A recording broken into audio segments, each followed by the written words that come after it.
ಸಲಗದ ಥರ ಆಚೆ ಬಂದು ಹುಡುಗರನ್ನ ಮುಟ್ಟೋದಲ್ಲ, ಈಗ ಏರಿಯಾಗೆ ನುಗ್ತೀನಿ ಅಂತ ಇದೆಯಾ? ನೀನು ಒಬ್ಬನಿಗೆ ಹುಟ್ಟಿದ್ರೆ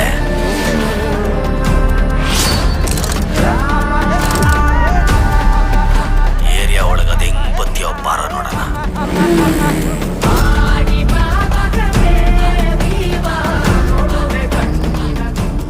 ಜುಟ್ಟು, ನೀನು ಬಾ ಅಂದರೆ ನಾನು ಬರ್ತೀನೋ ಇಲ್ವೋ? ಹೆಂಗ್ ಬತ್ತೀಯ ನೋಡೋಣ ಅಂದರೆ ಮಾತ್ರ ನಿಮ್ಮಮ್ಮನನೆಗೂ ಬಂದೇ ಬರ್ತೀನಿ.